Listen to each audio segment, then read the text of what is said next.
like it's a universal thing for us to undervalue the gifts that we have because they come so easily to us.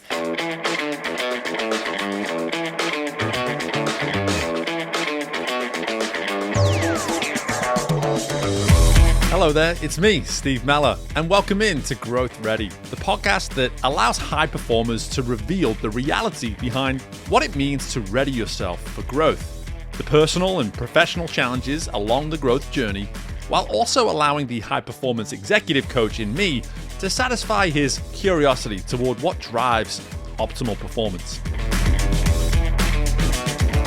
On this episode, we welcome in Amanda Stern to the show, who is a journaling expert and is a true student of curiosity. Curiosity has led Amanda to so many different paths in her life that ensures that on her growth journey, she is allowing every opportunity to be the next opportunity to ready her to be of most value possible. Hello there, and welcome back into the most recent installment of Growth Ready. I'm so excited to be welcoming someone back to the podcast, someone that joined us when we were known as Career Competitor. Something I've done this year is I've picked out about 6 to 8 folks from the last 3 or 4 years that I just said, I have to have them back on. I want to ask them the question that I now ask everybody, because could I have asked them that question back when they were on initially? I would have loved to have heard their response. And so I get to do that with Amanda Stern today. And Amanda, before we go any further, let me ask you what I now ask everybody else. What does it mean to you to be growth ready? Yeah, for me, it's always being curious to understand life doesn't always deliver us what we want it to deliver, what we think it should deliver, what we feel entitled to. And it's how we respond to the things that happen to us, around us, within us, and what we make of it that really opens up all of the opportunities in life. I love that. I love the there's a cycle there. That's not a one and done. That's an approach that every time it happens, you get the luxury of going back into it yet again and again and again. And I would love to just really get to the heart of the need to be curious. It's a word that comes up from time to time on here. I don't know whether you were a Ted Lasso fan, but it was a big part of that, and it came up all the time on that show. But when you think of curiosity in your world right now, what does it look like on a day-to-day basis for Amanda to practice curiosity? Yeah, so curiosity is one of my core values. It is something that I have always tried to embrace and always try to lead with when possible. It informs my approach with people. It helps me, when I'm curious, be more understanding and empathetic and be more able to meet others where they're at. It allows me to turn the same lens back onto myself and be curious about what I'm thinking and feeling and what I'm motivated by and where I can go from here. And it allows me to just be curious and interested about what's happening in the world. What is going on that I need to know about? What skills do I need to build so I can be more useful and serviceable to others? And really having this ability to be curious opens to the possibilities of awe and wonder and just all the magic life holds. It's as if you're not necessarily being curious to get the response that you want. You're being curious and you're totally open-minded to whatever response or whatever, like to speak to the awe and the wonder that can come from just simply approaching life and relationships and oneself through this lens of curiosity. I love how you're putting that, because again, I think that's where curiosity we get wrong sometimes, is that we think we're practicing curiosity when really we're just looking for what it is we want to see.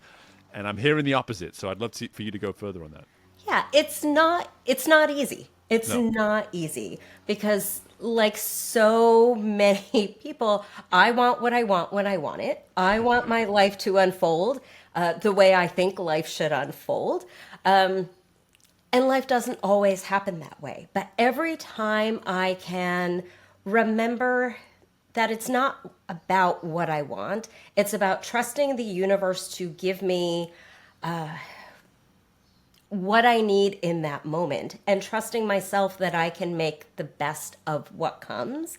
And every time I can put aside my need for control, it opens the door to all of the good things. The good things don't happen because Amanda decides this is how life should be. The good stuff happens when Amanda puts herself aside and welcomes in just all of the magic in the world. And magic comes through people. It comes from opportunities we don't expect. It comes from interactions that on the surface do not look like pleasant interactions that we want to have with people. But the more I remember I'm not in charge, that I'm in charge of my thoughts, my feelings, my actions, right?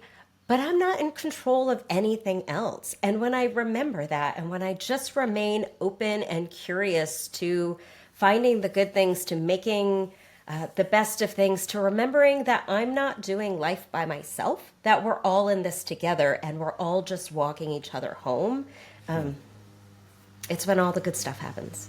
That's so beautiful. And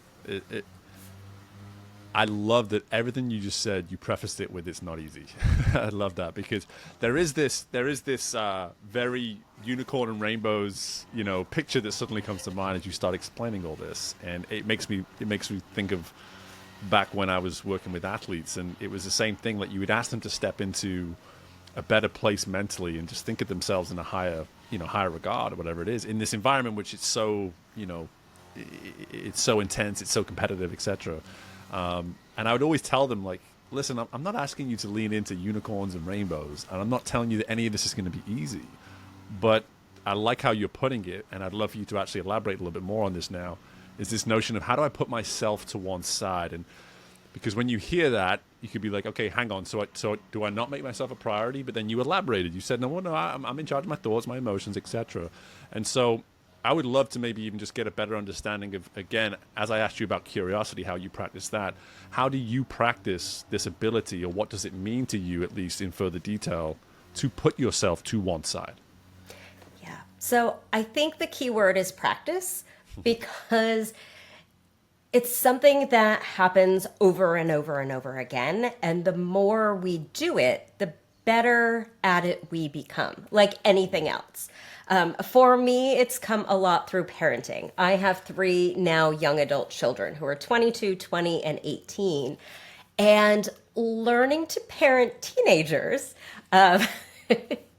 taught me a whole lot about showing up in life, showing up for myself, showing up for them. Learning that because my children are upset around me doesn't mean they're upset at me, that I don't have to react to them being loud near me. And I understand not everybody listening has had that experience necessarily of being around a teenager who's upset, but we all have experiences when we're around people who are like that, right? We're behind the person in the grocery store line who's upset at the cashier, or somebody cuts us off in traffic, or whatever. I always try to remember, most of the time it's not about me. People don't act the way they act because of what I do. It might seem like an excuse, right? Like, they're upset at me because I did the thing. But really, it's something going on with them. So I like to, when I remember to do it, take a deep breath and really think about what I can control. It comes down to, what thoughts do I want to keep? Because we can't always control the thoughts that pop into our head, but we can control the ones we entertain. So I really, love to go back to, what is the thought that's helpful here? What is the action that's helpful here? And how do I take care of myself right now in the moment? And that is something I've been learning so deeply over the last couple of years, is really, how do I take care of myself? How do I take care of my nervous system? What do I need in the moment? And it can be something as simple as just taking a deep breath. It can be excusing myself from a difficult conversation until I can get myself under control. It can be just carving out an afternoon to just squirrel away in my space and not talk to anybody for 3 hours, right? So it's been a lot of learning who I am, how I want to engage with other people and the world, how I want to treat myself, how I deserve to treat myself. It's all been such a fascinating journey. And what's incredible is it's been a couple of years since you came on the show originally, and without even giving me examples yet of what it is you're doing today, I can hear it in the clarity and the conviction with which you speak. And a lot of what we spoke about the first time on, we talked a lot more about your background, the way I used to do the show, a bit more biographical, and then we kind of came into the present of what it is you're doing today. And what I love about everything we're talking about so far, Amanda, is that you can hear it as you prefaced it then. There's this desire to practice. It's just to practice and to practice and to practice and to assume that we've never mastered it, ever, at any point. In fact, the moment we probably assume that is the day that we step right back into where we started with the whole problem. But something that you're speaking to with the examples you gave of your teenage children is, I personally think, such a relevant insight for anybody listening to this, because when we think of one's growth journey, so often decisions that are made for us are so much more influenced by the noise around us than we're willing to acknowledge. And it sounds as though what you practiced there as a parent, when you were obviously prioritizing parenting above all through those teenage years, the kids have flown the nest, and now here we are. And as you told me before we started recording, your youngest is about to go to college in the fall. Now it's like, okay, how do I take exactly what I practiced there and make it about me and me being the one that's truly benefiting from this work? I'd love to just maybe get an idea of how you've worked through that process over the last couple of years to shifting from that, motherly approach to those very things you were practicing to now it's like, okay, now it's about me and me getting what I maybe want out of this. Yeah. So that's a really interesting question, Steve, because I don't necessarily felt like I've made that transition, because I feel like the journey I've been on as a parent and as a human have been parallel. That the more I've grown as a parent, the more I've grown as a person. The more I've grown as a person, the more I've grown as a parent. That every lesson that I've learned to help my children has helped me be able to turn that lens on myself.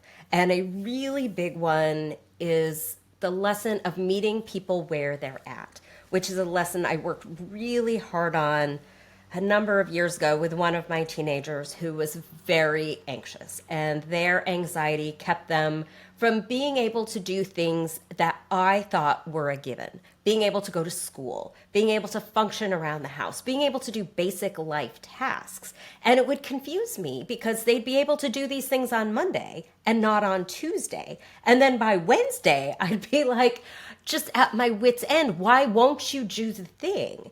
And I didn't understand that it was not I won't do it. It was I physically cannot do it. So learning to meet them where they were at, to each morning suss out, where are you today? What do you need? How can I support you here? Allowed me to turn that back on myself. So being able to ask myself every morning, how am I today? And it can be as simple as, well, I'm tired. I didn't sleep well. Oh, I'm feeling achy. I slept weird. My shoulder injury is acting up. Or, I'm feeling like I maybe didn't eat right yesterday. I need to eat better today. So being able to tune into where am I at right now and what do I need so I can show up in the ways that I want to show up has been really, really powerful. You brought it back around. I was going to just immediately speak to it again. Is that notion of showing up is like I don't know. It's one of those terms where there's no doubt there's a subjective component to it. It's just like, what does it mean for me to show up versus whatever your interpretation of that might look like. But Again, going back to the idea of practicing, when did you start to just simply put the value that you clearly put on it today to the importance of how, or even just caring, like, why should I even care about how I show up? Because I think self-awareness is one of those that the statistics show that 90% of people think they're self-aware and 10 to 15% of people are actually self-aware. You know, it's just like, so what, for you, where did that become a necessity so that, hey, I know I'm showing up in the right space? I think I've always cared about how I showed up, but I think for most of my life, it was I care about how I show up because I care about what you think about the way I show up. And for so much of my life, I was driven by that fear of what other people are going to think. Am I enough? Having to prove my worth in the way I show up. And I'm not sure where the turning point was. I know it was definitely in the last 10 years. I got divorced 10 years ago. I went on this huge self-discovery, rediscovery journey, and then went on another one in the last 5 years. And I think it was probably sometime in the last 5 years that I realized how important showing up was for me, because I learned that, well, I've always known I'm very good at showing up for others. And I've always thought that experience was universal, that I can show up. It's easy to show up. So therefore, if other people don't show up for me, it's because they don't care to, that it's not important, that I'm not important. And so learning that all of that thinking was not true, that the things that come to me are not universal, that they are gifts that I have to show from the world. So the way I show love to my people is through showing up. It's by anticipating needs, it's by seeing, it's by meeting them where they're at. And recognizing, again, that's not universal. That if somebody doesn't show up for me, it's not because they don't want to show up. It's not because I'm not important. It's that maybe they can't see. And I've had to learn to get better at asking for what I need. So it's been this really beautiful experience of learning to be more present in the way I show up, but also to remember that the way I show up and the way I'm able to show up with full presence and hold space for others is a gift that I have to give. And that, again, is a way I show love. But being able to open myself up to ask for what I need and to receive it has been my challenge. Because for me, the showing up is easy.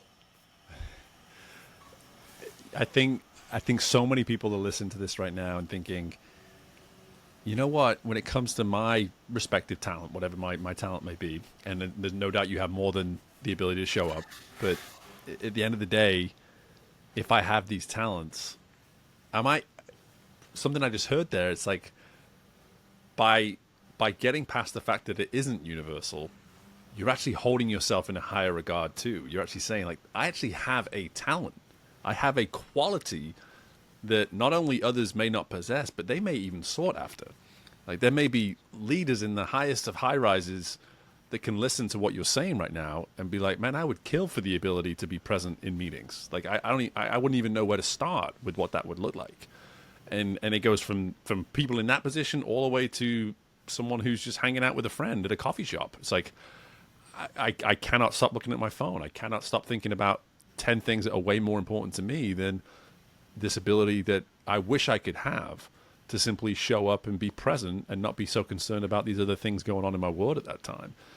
I think that for me is some work I've done on myself in the last few years, especially since this whole journey I've been on with the business, is having enough people sort of almost banging on the door and saying, what certain things that you do, Steve, are Steve-isms. They're Steve qualities. Try to see that. Try to understand that the way in which you do fill in the blank, that is a Steve thing, and it's something I value in you, and you need to start realizing it's unique. And I just sort of go, the humble British guy in me is like, whatever. But I in valuing in that more, putting that value in that more, to your point, it's actually allowed me to, and I love how you put this, it's allowed me to show how I can express my appreciation and my love for you. When I use my talent for you, that is as big as an offering as I can possibly make. And that's what I'm hearing from you. Yeah, absolutely. And I feel like it's a universal thing for us to undervalue the gifts that we have Right. because they come so easily to us. So it seems like an obvious. They must be something that comes easily to everybody.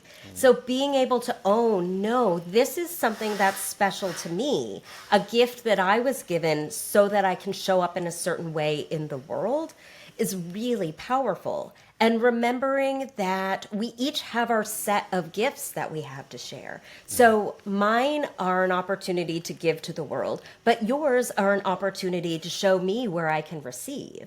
And just remembering that we're all in life together. And when I use that lens, it makes it so much easier to be gentle with other people, to be tolerant of things that might rub me the wrong way. Because we're all coming to life doing the best we can. And we're all coming to life with a different set of opportunities, skills, gifts, challenges, experiences. And if I can take all that package that I have and turn it into something that's useful for me and for others, then that's my challenge and my gift and my opportunity. Yeah. Yeah. And talents aren't in competition with one another. You know, you don't need to have the loudest talent in the room. You don't have to have the talent that's having the greatest impact in the room, whatever it may be. You just simply have to understand that when you are aware of your talent, how can you use it at times when it's most use could be most use to somebody. I was just joking with someone on a call before this, actually, that whenever you go to coffee with Steve, if you think you're going to remain at the surface throughout the coffee, forget about it. Within the first 5 minutes, you're going to say something that forces me to ask a question that you probably weren't expecting me to ask you, and now we're having a much deeper conversation. And some people aren't ready for that, and that's okay. But I try to meet them in those spaces. But like, I'm not asking this question for my benefit in any way, shape, or form. I'm actually trying to help you maybe see something that you're currently unable to see, and I want that for you. I want that for you. So I love that. I love all this, and where I want to just transition a little bit to now is the time between since we last spoke and where you are today, and maybe even just helping us understand how, whether it be on a personal level or on a professional level, how you've been practicing some of these insights that you've already provided to us, and just allowing us as well to just simply understand when Amanda continues to strive to be the curious individual that she is, and to find ways to respond to others and meet people in other places, what some of those results have maybe been of late. So I'd love for you to maybe just to kind of give us an understanding of what's come for you in the last couple of years, and how you've maybe been practicing some of these very insights that you've shared with us already. When we last spoke, Steve, I was building, I don't even know what to call it. I was building a community, a world, an environment of journaling. I've been a lifelong journaler. It's been an incredible tool and practice that has helped me in so many ways. So when you talk about me being curious, me showing up, me, all of these things you've talked about, journaling is that practice and that tool that I use on the regular to help me really know myself and move through the world with intention. So when we last spoke, I was building this world of journaling, teaching other people what journaling is, how it can help them, building these communities, teaching workshops, working with people individually. And I think you had asked me, where I saw that going. And I was like, well, I'm pretty sure I want it to be a part-time thing, maybe a full-time thing, but I don't know, because I also love so many other things. And as I moved through the last couple of years, that grew, my community grew, the impact I was having grew, it all felt really good. At the same time, I was also holding down a 9-to-5 as a librarian, and I loved the work that I was doing. And then I reached a point last year where I really came to the end of what I could do in that position. I really, it was a position that had been created for me, and I did it. And then one day I was like, I'm done here. What's going to be next for me?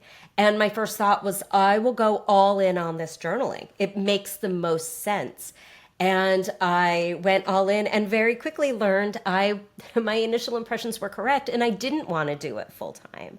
So the question became, if this is not my full time thing, then what do I do next? Because the more I realized that it wasn't my full time thing, the more I realized that that beautiful world I was building, I had been building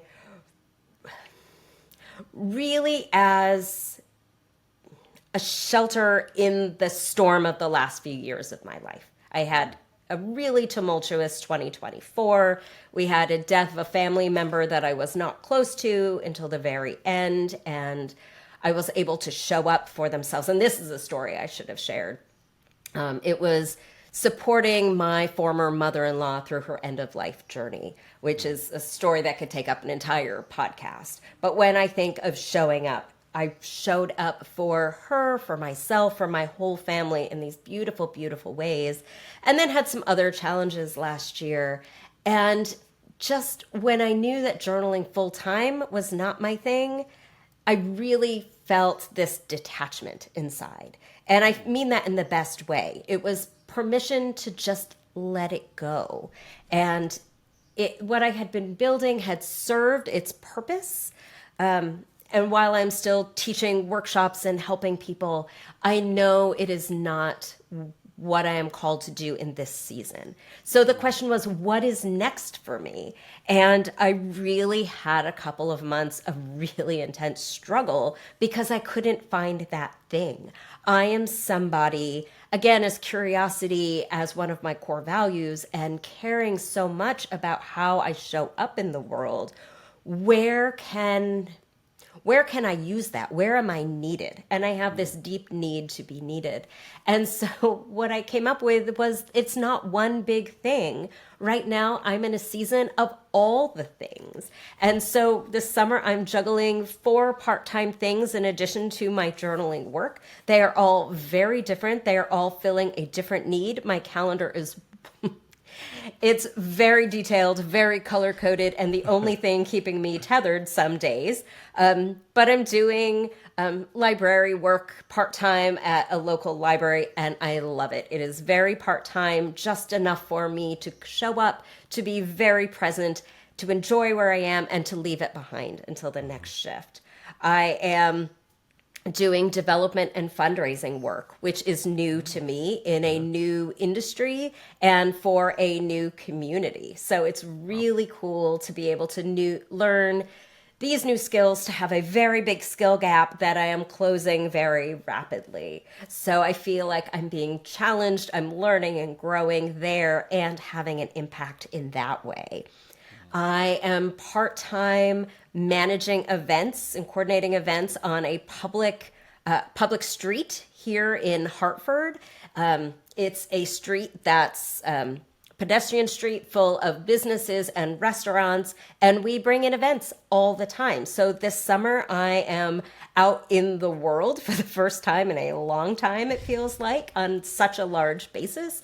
And I am hosting 2, 3, 4 events a week, and they're vendor markets and DJ events and music and peopling, and it's convening people in such a different way. In kind of a loud, energetic way, I would call it. And then the 4th gig is that I'm working at a float sensor, one of these nervous system regulation, sensory deprivation float centers. And so I go from being all loud and boisterous in public here to bringing it down inside the center where interactions are one-on-one. And our goal is to help you calm and center and come back to yourself. So I've really cultivated a very busy but very balanced life in this season, and it's so beautiful. I said it to you, and for everybody listening, I asked a similar question to Amanda before we started recording, and I said, "Don't tell me what the 4 jobs are. I don't want to know. I don't want to know. I want to find out with the listeners." And diversity, I don't think even starts the explanation, and I absolutely am here for all of it, because I think something I get kind of sick and tired of on the average podcast where we talk about high performance and things like that, and we're all about high performance on this show. But there's this one lane mindset. It's like I got to find my lane, stick to my lane, stay in my lane, all this kind of thing. And I've probably given that advice at some point 4 or 5 years ago, especially when I was literally in swimming and people had to stay in their lane. But the fact of the matter is, as I've developed, as I've grown, as I've created all these new roles in my life, whether it be a parent or whatever it might be, I am at this point where I just go, okay, why does it have to be one lane? And I love the reframe that you actually provided about 15 minutes ago when I started to observe your story as, you're a parent, now you're shifting, and you said, well, it wasn't a shift, it was an alignment, and I was able to move from both. And here I am now listening to that and looking at my life and saying, that's really what I've been exposed to in the last 3 or 4 years. And I even look at my business and I go, there's like 3 or 4 lanes to this business. And I get the advice all the time, Amanda, like, what's the one thing you offer that nobody else offers? It's like, I hear you, like I hear you, but can I offer that one thing in a couple of different ways? Is that possible? Can we at least consider that?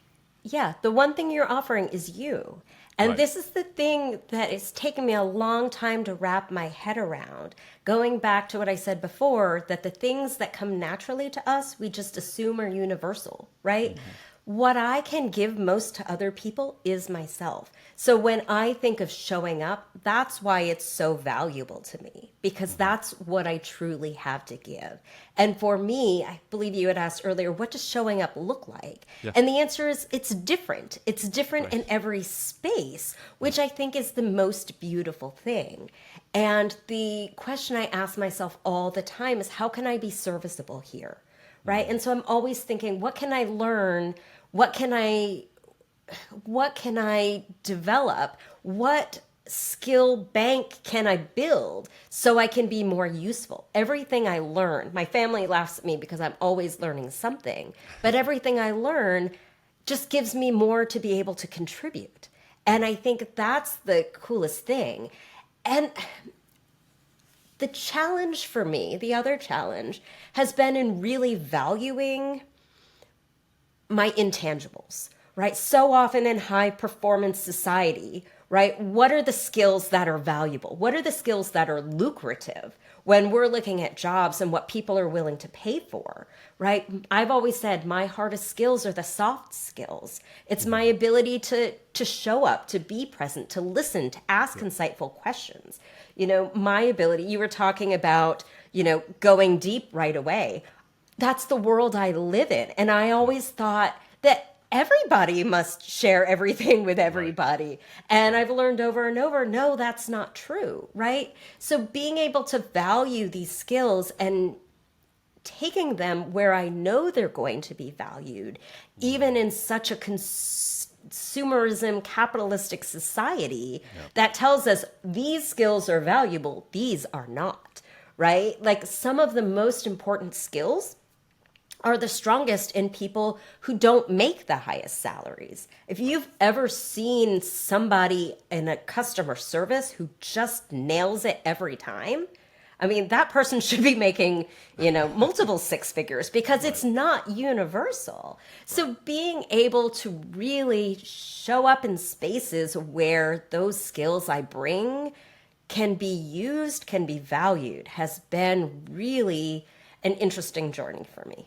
Yeah, and not that any of these points that you're making are about money, but it always makes me, whenever you give an example like that one you just gave, the customer service rep, like I give a similar example when I think about folks that wait tables, and when I go to restaurants, and there's almost this understanding, like whatever happens, you give them a 20% tip, no matter what. And in my mind, I'm like, okay, well, the European guy in me has so many issues with that. Dude, let's just start there. But I'm going to put that to one side, and instead I'm going to look at it a different way. It's just like when you do deliver the skills that are of most value in that environment, and if I'm there with my family and you make it a wonderful experience because you're absolutely crushing these skills that are of such value in that environment, I'm not going to give you the 20%. I'm going to give you a little bit more. And again, it's not about the money, but the point you're making is so it forces you to do this work that you shared with us through the first 20 minutes. It's like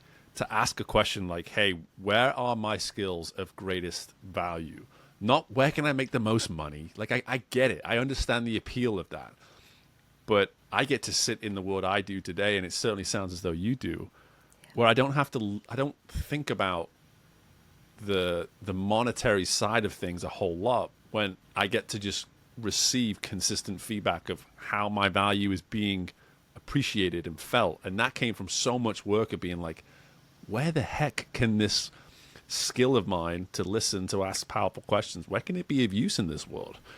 And I've found my people, I've found my world. And if it brings 100 podcast listeners or 1,000 podcast listeners and everything within my coaching world, that's the result that I'll get. But that's what I'm hearing, is that because you've done that kind of work, Amanda, you're able to sit in that ability to say, like, I'm doing what is within my control, and I'm getting the benefits for doing so on the back end. And we don't always know where we're going to find the people who need us.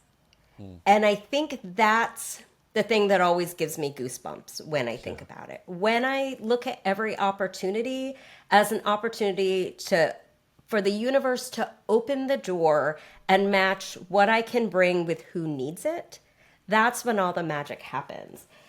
Some weeks ago, I spent a couple days volunteering at a free dental clinic. And I did it because the development work I'm doing is now in the world of dental. And I thought it's a good cause, and it's a way for me to really get to know the players in the field and the community.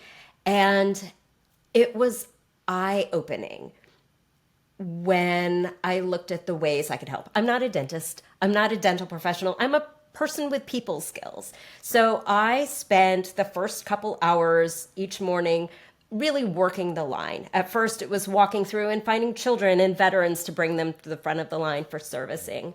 And then it just became talking to people and putting myself in their shoes, thinking about what questions people might have and how I can be helpful to them in answering their questions, right? But when I went up and down and talked to people and said, does anyone have any questions I can help with? I'm sure you can imagine how few questions I was met with. And it might be because people didn't know what questions to ask. It might be because they weren't comfortable asking questions. So I started asking instead, is anyone new here? Can I tell you what to expect? And so seriously, for hours, I kind of pulled small groups together and walked them through what they can expect at this clinic. And again, it was just a thing I could think of to do. I didn't think of it as a big deal because it wasn't a big deal to me. But when I saw people inside later in the day and they said things like, wow, I'm so glad you told me what to expect. I was so much less nervous coming in here. Or when I left the second day, talking to the dentist who ran the line and did the triage, they were like, holy cow, you were incredible. The way you just spotted a need and filled it, just was the best example I can think of how we don't know who needs us until we show up and start giving. And what I really appreciate about that entire story and that sentiment is that we need to see why that's worth it. Like we need to understand, like you talked to the goosebumps. I'm exactly the same. Like again, those moments where you just end up doing something a certain way and someone that you would least expect finds such value in it, and they come and tell you, and you just go, and your body then tells you like what that means. And if you are brave enough to listen to your body, then you're probably going to put yourself in more of these situations, like you say, that don't come with any guarantees when it comes to a career path or monetary value or anything like this. These answers that we always tell ourselves, oh, I can't commit if I don't have those things figured out. But what I love about, even going back to your initial response to my first question, is that so much about the process of curiosity to then respond to things that come our way in the hope that it will create opportunities, or the knowledge. It's not even hope. It's like, opportunities will come your way if you approach it with curiosity. And if you're open to responding to what you receive in those moments, opportunities will undoubtedly come. And I'm hearing that just in abundance right now, at least within your world. They absolutely come, and they come in ways that we don't expect. So when I show up in the world with the attitude of, here are the gifts I can bring, here are the people I'm going to help, it never ends up that way, and I end up very frustrated. Right. When I go into the world very open and curious with the intention of letting the universe work its magic and letting the opportunities unfold. When I bring all of me in the best, most appropriate ways possible, and every interaction is different. But when I just put myself out there and allow for the magic of the universe to do its thing, that's when life feels the best to me. Yeah. Not when I hold tight to the reins so I don't let go, right? Because as much as I want to be in control, I don't usually know what's best. I often know what's best, but I feel like there's always something greater that can see more than I can with my little scope of vision. Yeah, yeah, and it makes me want to ask you this question that I think can really benefit a lot of folks, because when we hear your story, we hear a lot of willingness to practice, desire to learn. I love how you put it like that. Your learnings become a source of your way to contribute. Yeah, I think that's just a great way to look at learning, a very selfless way of looking at learning too. But I would love to just have you tell us, like, when it comes to readying oneself to do what it is you're speaking to simply step into a place knowing our value and probably at first hoping opportunity will come. But here we have two people having a conversation telling you, forget about the hope, it will come, it will come, it will come. Like, how may one just ready themselves to maybe just step into that and trust that everything we're speaking to is a likely outcome? For me, it's knowing myself. And knowing myself is not a one-time deal. Knowing myself takes practice because I'm different every day. So that's where my journaling comes in so deeply, because that's my opportunity to get to know myself. Who am I today? Where am I at today? Where do I need to show up today? Who am I showing up for? What do I need so I'm going to be able to do it? Right? Which is not only what do I need to be able to do, but what supports do I need? Do I need a nap today? Do I need to eat an extra big breakfast? Do I need to wear my most comfortable shoes? Do I need to carve out 4 hours to hibernate tomorrow because I know I'm going to be exhausted? Do I need to bring my earplugs? Right? I have learned in the last few years how sensitive I am to other people's energy and noise. So it's not uncommon for me, if I'm out and about, to pop in a pair of earplugs. And most people don't even notice I'm wearing them, but it takes the energetic noise volume from a level that's uncomfortable to me to a level where I can focus on people instead of my own discomfort, right? So being able to just assess every day those basic things is critical for me. Also to keep a record of the success I'm having, the impact I'm having. What am I proud of myself for today? Who did I show up for? How did I show up? What would I want to repeat? What opportunities came because I showed up in this way? To really make those connections, because for so much of my life, these things were happening and I just took it for granted that things just happen, right? But things don't just happen. They happen when we're prepared, when we show up, when we bring the energy, when we care, right? So being able to make those connections, to notice the synchronicities is super important for me. And just recognizing my own value, which can be really hard on those days when we're super discouraged, when we feel like we're just banging our heads against the wall, that we're showing up and people aren't responding the way we want them to, in our family, in our business, at work, just in the world, right? To remember to always come back to our values. So sometimes in my journal, I'll start with a love letter to myself, or I'll start with a list of 10 things I can appreciate about myself, because the good stuff is always the hardest stuff to remember. We think we're going to remember it. It's like, remember that time when your kid was small and they did that cute, wonderful thing that you knew you would always remember, and now you only remember they did a cute, wonderful thing because you didn't bother to write it down. That's, from experience, I know that. But the good in ourselves is always the hardest to remember. So for me, it's reminding myself over and over and over again. I was considering asking you a couple of what might be some good prompts for us from a journaling standpoint, but I didn't want to do that because the one thing I wanted to tell everybody was, if you want that kind of insight, you should go back and listen to the first time Amanda joined us on the show, which we will put in the show notes. We'll make sure that you can go directly to that. But as we start to wrap up, the point that you're making here of to know oneself is to ready oneself. And when we ready ourselves that way, we can show up, we can step in, and we can believe that there's going to be opportunities that come our way. But it needs to start with that self-work, that willingness to press pause when otherwise maybe up to this point in our life, we've been unwilling to press pause. And it's so funny, here you are, someone that prides himself on journaling.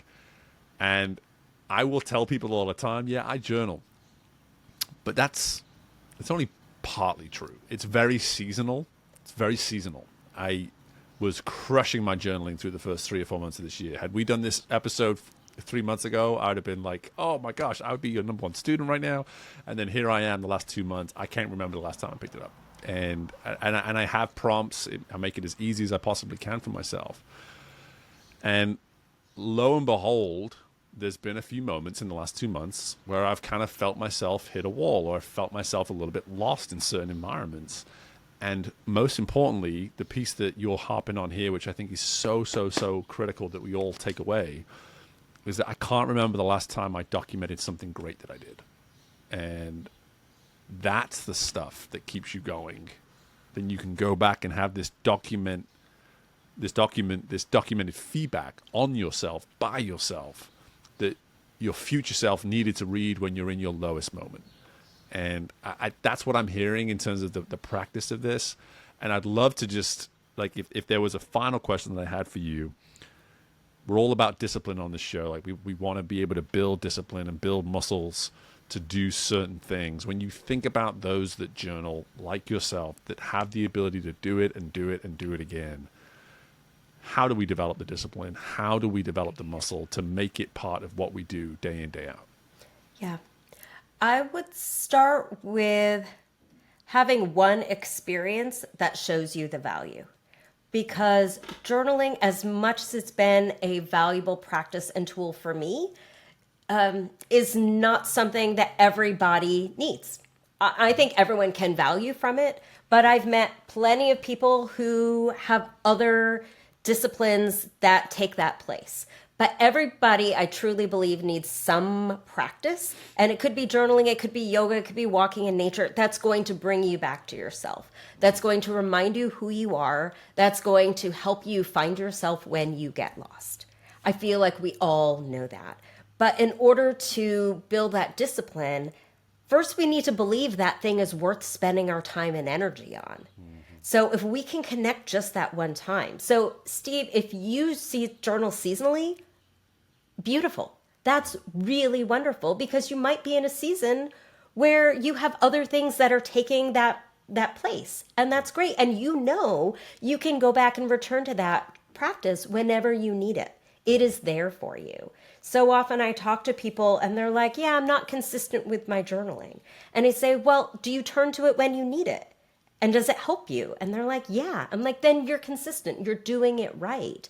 So I think so often we think of journaling as this thing to check a box. But when we look at it at this practice that helps us to come back to ourselves, to know ourselves, to capture the good in ourselves, right? To remind us who we are, to be that mirror. And again, for me, it's journaling. For somebody else, it might be something else entirely. But we need to believe that it's possible, believe that it's worth the energy, and then be willing to set aside the time to practice. Knowing that it's going to help us in the long run. Like time in the gym, like anything else that's hard, that requires discipline, that's worth doing, right? We need to believe it's possible. We need to believe we can do it. We need to celebrate ourselves for all the progress we've made. So often we think celebration is limited to these big special things, but no, like if you've shown up for yourself twice this week, celebrate yourself for that. That's a really big deal, because there's so often in life we go through spans of time without showing up for ourselves in ways that matter. Yeah. Yeah. There's no doubt that value, personal value, self-value, however you want to put it, has been this really nice just through line through this whole episode. And I think when we can just simply not only recognize our value, but actually do the work through, whether it be journaling, whether it be just day reflection, whether it be in the gym, whether it be meditation, whatever it may be, if we can just tell ourselves that we are worth putting that investment in to better understand that value that can be the output, then all of this becomes worth it. And Amanda, every reason that I had for bringing you back on has been confirmed, and more so. Just so wonderful. I don't know where the last 50 minutes went, but they went somewhere, and I had a blast doing it. And in the meantime, firstly, just best of luck as you continue to juggle so much in your world on a professional level, on a personal level. But before I let you go, as always, where can we learn more about you? Because I know you're certainly going to gain a few followers out of this. I'd love to just share that with our listeners. Where can we learn more about you? Yeah, the best place to find me is on LinkedIn at Amanda Stern Journaling. I've been a little quiet, but I'm still there. So find me, connect with me, send me a message. I would love to cheer you on and support you however I can. Yeah. Well, this episode is going to give you a reason to be loud on there again, and to push this out there a little bit. And last time I actually looked at your LinkedIn about an hour ago, and you're like 400 followers short of 10,000 now. So we gotta get a few more added to that through some of our listeners, and see if we can help you get to 10,000. Not that it's all about that, but that's always a big milestone, right? It's always a big milestone. Sure. Amanda, again, thank you so much for the time. Such a pleasure catching up, seeing you again, and yes, just thank you for all the insight. Yeah, thank you, Steve. This was so great. Appreciate you. And my thanks again to Amanda for joining us on this episode of Growth Ready. And here is what I really want you thinking about and asking yourself as we close today. Where are my skills valued? When was the last time you asked yourself that question? Has it been a while? Are you aware of where your skills are of value? It should be obvious to you. And I say it that way because what that does is it prefaces the fact that you should be doing enough work, firstly, to know where your values lie, and secondly, where those values can be of value to others. So if I were to ask you that question again, where are my skills valued? And you cannot convincingly tell me exactly where those skills are of value, then it just means that you've got some work to do. You're not doing anything wrong. There's no problems. It's just an opportunity to lean in. And as Amanda put it, to lean in and see the opportunity to educate yourself as a way to then better contribute. That is such a powerful way to look at it. Can you, by simply becoming more aware of your skill set, putting the value on it that's necessary, could that then lead you to educating yourself at a higher level and then therefore contributing at a higher level as well? When you put it that way, it sounds like a bunch of work that is worth doing. So what's stopping you? I really encourage you to ask yourself that question off the back of this episode. And again, my thanks to Amanda for joining us to challenge us to ask this kind of question, because it is 100% the type of question that will only serve you in your growth and ensure that you are ready to go and achieve whatever you feel you are capable of achieving. As always, thank you so much for listening to this episode. If you wouldn't mind taking the time to rate this episode, if you're listening to us for the first time, subscribe to the show as well. And of course, this was so beneficial to anyone in any walk of their journey that you should be sharing the episode with someone in your world as well. If you loved what you heard, I would definitely love to hear from you. So steve@growthready would be the place to let me know that. That's steve@growthready.com so that I can know just how well you are receiving this episode, if you have any questions about the episode, and who knows, maybe you listen to this and thinking, I wouldn't mind actually being on this show. I think I have a lot of value to bring of my own. I'd love to hear from you.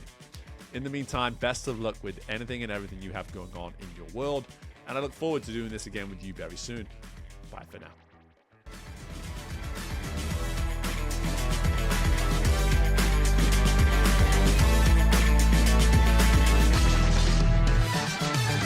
Thank you for tuning in to Growth Ready.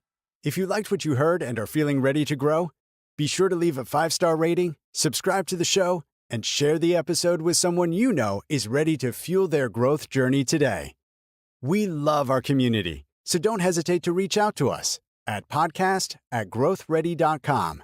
And until next time, we are Growth Ready, and you will be too.